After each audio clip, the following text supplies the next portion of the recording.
Un rey entra en la capital de su pueblo entre gritos de alabanza y ramos de palma. La multitud lo aclama como el Mesías esperado, el Hijo de David, el que viene en nombre del Señor. Pero ese rey sabe algo que nadie más sabe. Sabe que en 5 días estará clavado en una cruz, cubierto de sangre, abandonado por casi todos los que hoy le gritan «Hosana». Y aún así, entra. No huye, no se esconde, no cambia de camino. Entra con plena libertad, porque vino exactamente para eso. Esa es la Semana Santa, y hoy vamos a recorrerla juntos día a día. Bienvenidos. En los próximos minutos vamos a caminar paso a paso por la semana más importante de toda la historia de la salvación, desde el Domingo de Ramos hasta la resurrección gloriosa de Jesucristo. Al terminar este video, van a comprender el significado profundo de cada día, de cada gesto litúrgico, de cada símbolo que la Iglesia nos propone en estos días santos. Y lo más importante, van a saber cómo vivirlos con fe, con conciencia y con el corazón abierto. Pero antes, necesitamos ser honestos. Muchos de nosotros, católicos bautizados, llegamos a la Semana Santa sin entender realmente lo que celebramos. Sabemos que es un tiempo especial, sentimos que algo importante sucede en la Iglesia, pero si alguien nos pregunta qué pasa el Jueves Santo, o por qué no se celebra misa el viernes, o qué significa el cirio pascual, nos quedamos en silencio. Y eso no es culpa nuestra. Es que nadie nos lo explicó con claridad. Hoy eso cambia. Vamos a recorrer esta semana como la Iglesia nos enseña a vivirla, con profundidad, con fundamento bíblico y con la luz del catecismo. Porque la Semana Santa no es solo una tradición bonita, es el corazón mismo de nuestra fe católica. Es el misterio pascual de Cristo, su pasión, su muerte y su resurrección, de donde brota todo lo que somos como Iglesia. Todo comienza en un domingo. Jesús se acerca a Jerusalén desde Betania, un pequeño pueblo en las afueras, y envía a 2 de sus discípulos a buscar un burrito sobre el cual nadie ha montado. Es un detalle que parece menor, pero que cumple una profecía antiquísima. El profeta Zacarías, siglos antes, lo había anunciado con estas palabras: «Tu rey viene a ti, humilde, montado sobre un asno». No llega en un caballo de guerra, no entra con un ejército. Llega manso, montado sobre la humildad misma. La multitud lo recibe con entusiasmo desbordante. Cortan ramos de palma y de olivo, los tienden en el camino, extienden sus mantos como alfombra, y gritan con toda la fuerza de su esperanza: «Hosana al Hijo de David, bendito el que viene en nombre del Señor». Ese grito no es casual, es un título mesiánico. Están reconociendo en Jesús al Mesías prometido, al Rey de Israel, y la liturgia de la Iglesia nos hace participar de ese momento. Cuando el sacerdote bendice los ramos y caminamos en procesión, no estamos repitiendo un acto folclórico. Estamos entrando en el Evangelio con nuestro cuerpo y con nuestra fe. Nos unimos a aquella multitud que aclamó a Cristo como Rey. Pero aquí viene el contraste más doloroso de toda la Escritura. Esa misma ciudad que hoy grita «Hosana», dentro de 5 días gritará «Crucifícalo». Las mismas voces, la misma plaza, el mismo pueblo. El Catecismo de la Iglesia Católica nos enseña que la entrada de Jesús en Jerusalén manifiesta la venida del reino que el Rey Mesías va a llevar a cabo mediante su pasión y su resurrección. Jesús no entra en Jerusalén para ser coronado con oro. Entra para ser coronado con espinas, y eso lo cambia todo. Después del Domingo de Ramos, Jesús no se retira a descansar. Al contrario, los días siguientes son de enseñanza intensa, de confrontación directa con las autoridades del templo y de una tensión creciente que se puede sentir en cada página del Evangelio. El lunes, Jesús regresa a Jerusalén y encuentra el templo convertido en un mercado. Los vendedores de animales, los cambistas de moneda, el ruido, la codicia, todo lo contrario de lo que la casa de Dios debería ser. Y Jesús reacciona con una indignación santa, volcando las mesas y diciendo aquella frase que atraviesa los siglos: «Mi casa será llamada casa de oración, pero ustedes la han convertido en cueva de ladrones». No es un arrebato de ira, es el celo ardiente del Hijo por la casa de su Padre. El martes y el miércoles, Jesús enseña en el templo con parábolas poderosas, responde a las trampas que le tienden los fariseos y saduceos y anuncia la destrucción de Jerusalén.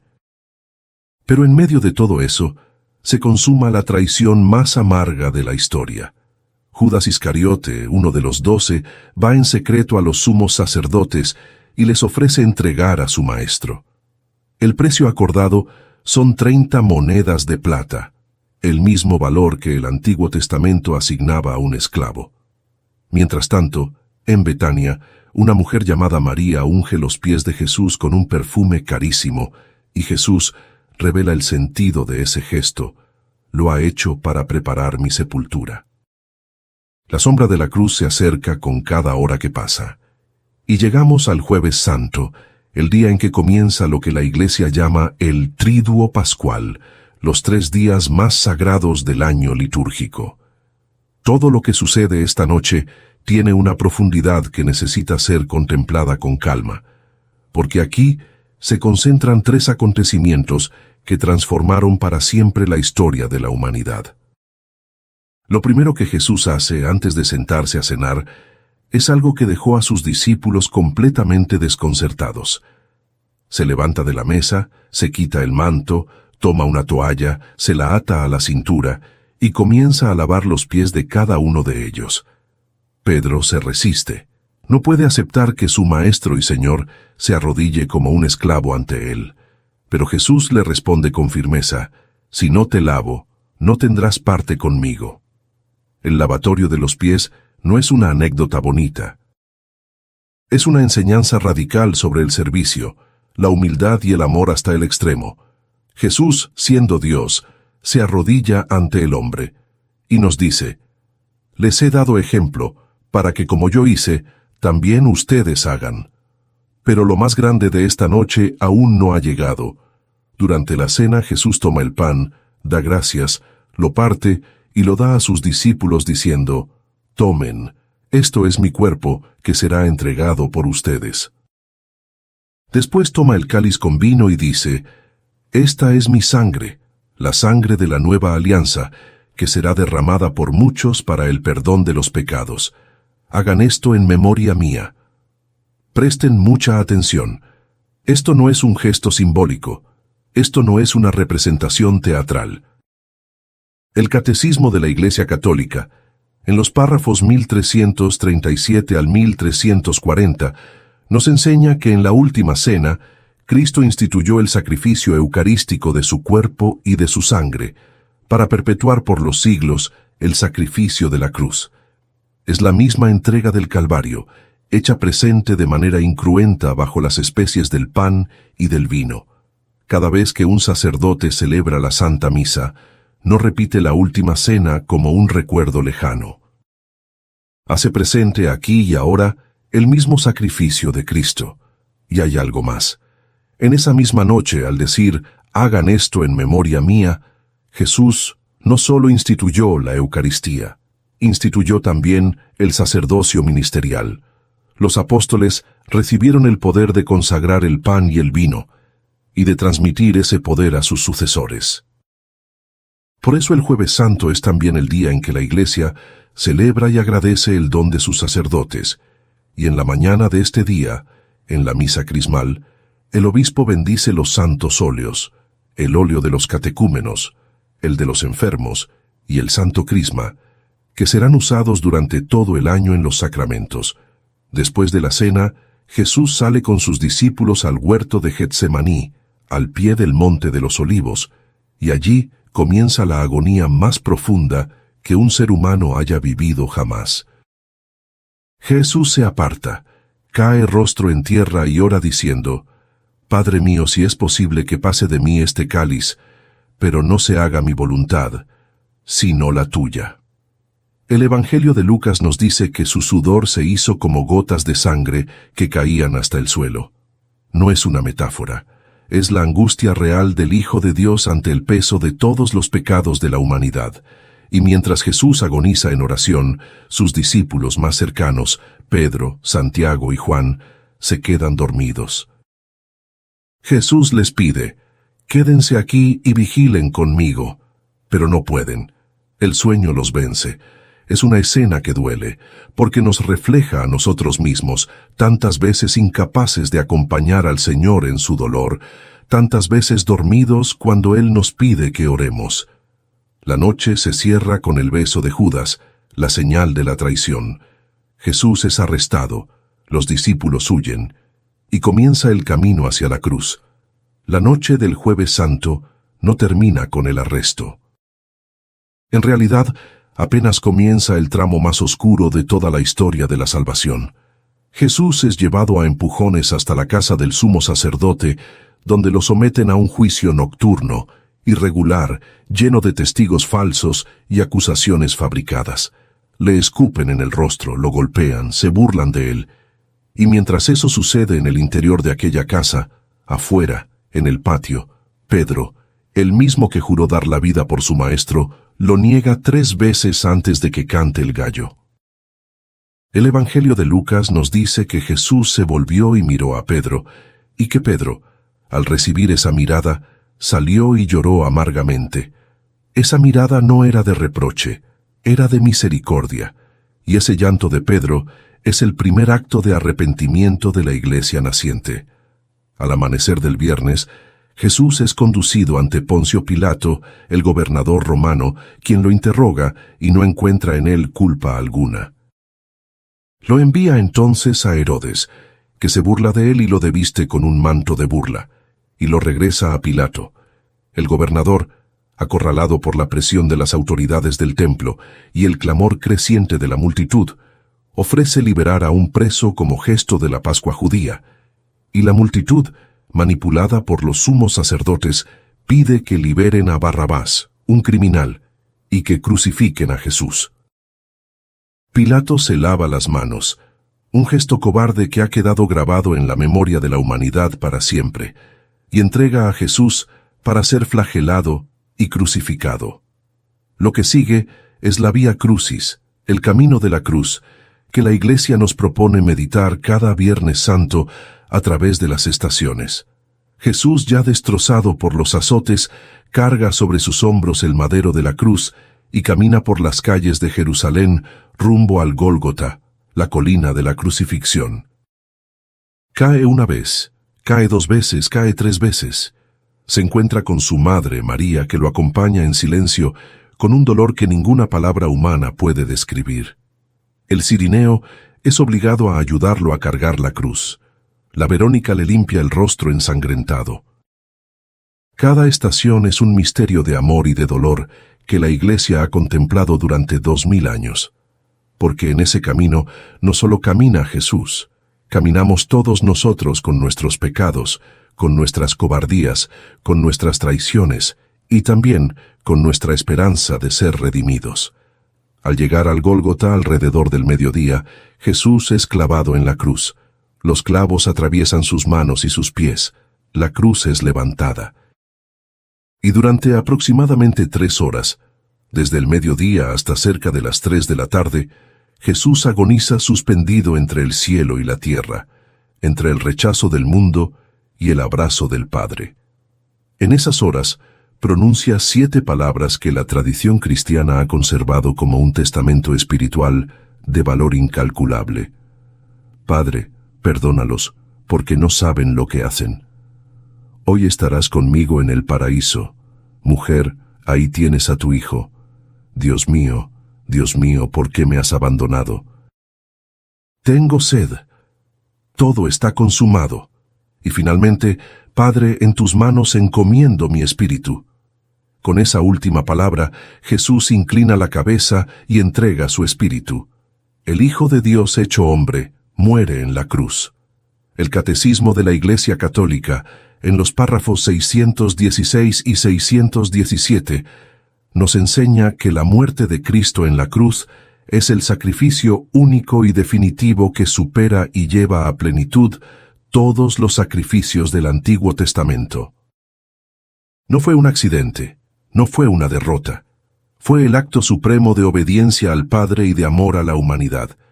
La cruz no es un símbolo de fracaso, es el altar donde se ofreció el Cordero de Dios que quita el pecado del mundo. Por eso, el Viernes Santo, la Iglesia no celebra la Santa Misa. Es el único día del año en que no hay consagración eucarística, porque el sacrificio ya se consumó en el Calvario. En su lugar, la liturgia nos propone 3 momentos profundos. La liturgia de la palabra, centrada en el relato de la pasión según San Juan. La veneración de la Santa Cruz, donde los fieles se acercan uno a uno para besar el crucifijo, reconociendo en ese madero el instrumento de nuestra salvación. Y la distribución de la Sagrada Comunión con las hostias consagradas la noche anterior, en el Jueves Santo. Es un día de ayuno y abstinencia, un día para callar, para orar y para acompañar al Señor en su dolor.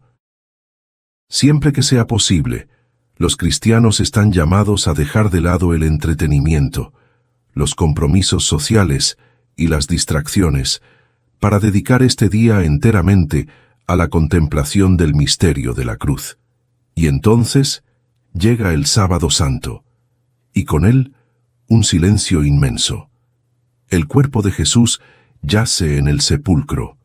La piedra ha sido sellada. Los discípulos están dispersos, aterrados, escondidos detrás de puertas cerradas, con el alma hecha pedazos. Para ellos, todo ha terminado. El Maestro que los llamó, que caminó con ellos sobre el agua, que multiplicó los panes, que resucitó a Lázaro, ahora está muerto, y con él, aparentemente, ha muerto también toda esperanza. Pero el Sábado Santo no es un día vacío. Es un día lleno de un misterio que supera nuestra comprensión humana. El Catecismo, en los párrafos 631 al 635, nos enseña que mientras su cuerpo descansa en el sepulcro, el alma de Cristo desciende a la morada de los muertos, lo que el credo llama descendió a los infiernos. No se trata del infierno de los condenados, sino del lugar donde esperaban las almas de los justos que habían muerto antes de la redención.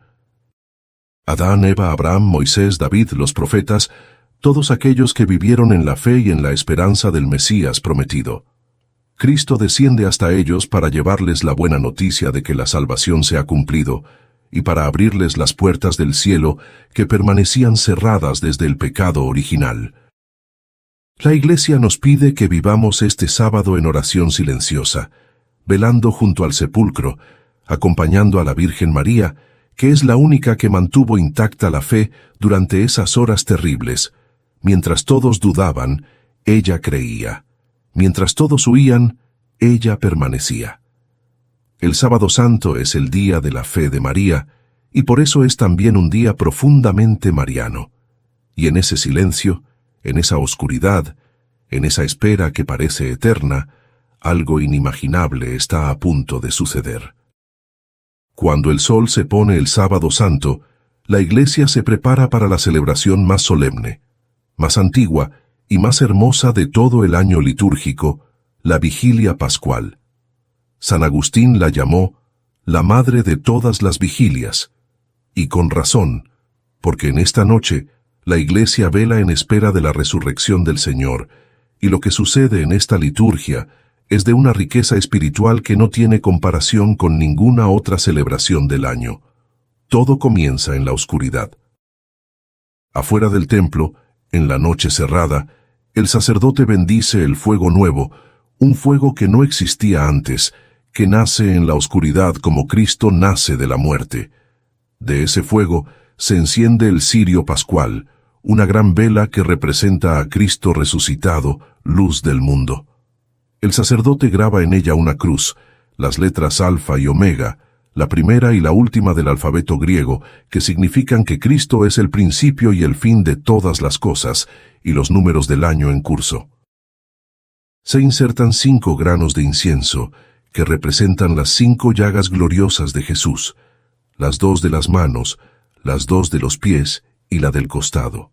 Luego, el sacerdote entra en el templo a oscuras, llevando el cirio encendido, y canta 3 veces, «Luz de Cristo», y los fieles, uno a uno, van encendiendo sus velas en la llama del cirio, hasta que toda la iglesia resplandece con una luz que nació de la oscuridad.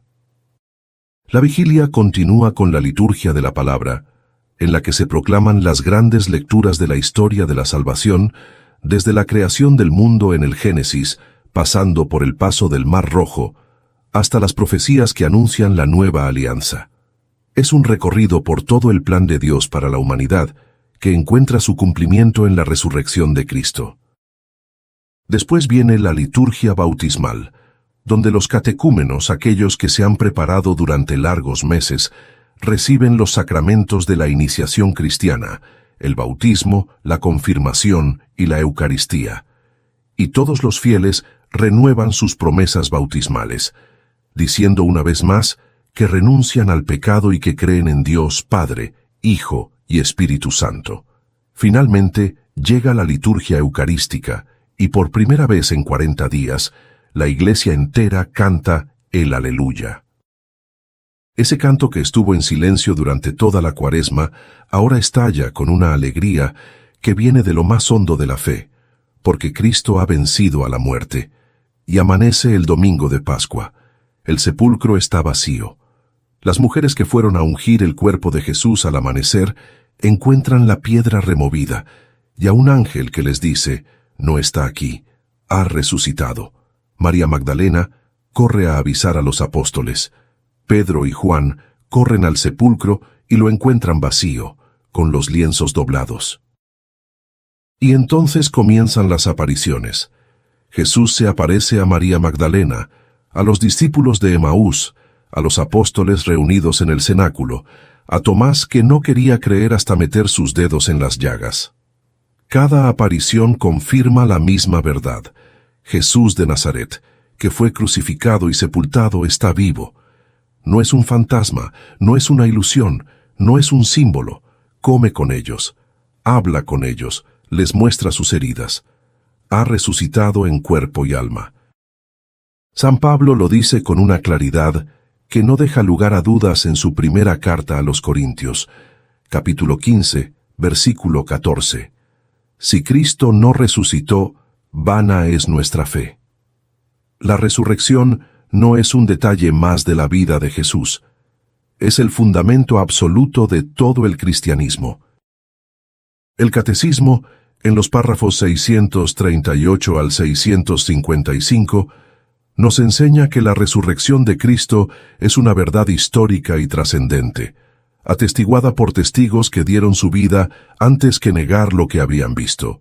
Aquellos discípulos que huyeron despavoridos la noche del Viernes Santo, se convirtieron después de la resurrección en mártires intrépidos que recorrieron el mundo entero, anunciando que Jesús es el Señor. Nadie muere por una mentira que él mismo inventó. Si los apóstoles predicaron la resurrección hasta derramar su sangre, es porque la vieron con sus propios ojos. Y aquí está la pregunta que este video nos deja a cada uno de nosotros. Si la Semana Santa es todo esto, si en estos días se concentra el misterio más grande de nuestra fe, entonces no podemos vivirla como si fuera simplemente una semana de vacaciones o un feriado largo. Vivir la Semana Santa como católicos significa participar de las celebraciones litúrgicas con el corazón abierto, hacer silencio interior en medio del ruido del mundo, acercarnos al sacramento de la confesión para reconciliarnos con Dios, ayunar no solo de alimentos sino de todo aquello que nos aleja de Cristo, y contemplar con fe el misterio de un Dios que nos amó hasta la muerte, y muerte de cruz, para que nosotros tengamos vida eterna. La Pascua es la garantía de nuestra propia resurrección. Porque Cristo venció a la muerte ya no tiene la última palabra sobre nosotros. Cada domingo de Pascua, la Iglesia nos recuerda que somos un pueblo de esperanza, no porque la vida sea fácil, sino porque sabemos cómo termina la historia. Termina con la vida, termina con la luz, termina con Cristo resucitado que nos dice, Yo estoy con ustedes todos los días hasta el fin del mundo. Resumiendo, la Semana Santa es el corazón de nuestra fe católica. Es la pasión, la muerte y la resurrección de Jesucristo, el misterio pascual del que brota toda gracia, todo sacramento y toda esperanza. No la dejemos pasar en silencio, vivámosla con la Iglesia, en la Iglesia y para la gloria de Dios. Si este video les ayudó a comprender mejor la Semana Santa, regálenle un like, suscríbanse al canal y compartan este video con su familia, con sus amigos, con esa persona que necesita escuchar esto. Ayúdenos a llevar la fe católica a más corazones. Que Dios los bendiga abundantemente. Que la Santísima Virgen María, Madre de la Iglesia, interceda siempre por ustedes y por sus familias. Nos vemos en el próximo video. En el nombre del Padre, y del Hijo, y del Espíritu Santo. Amén.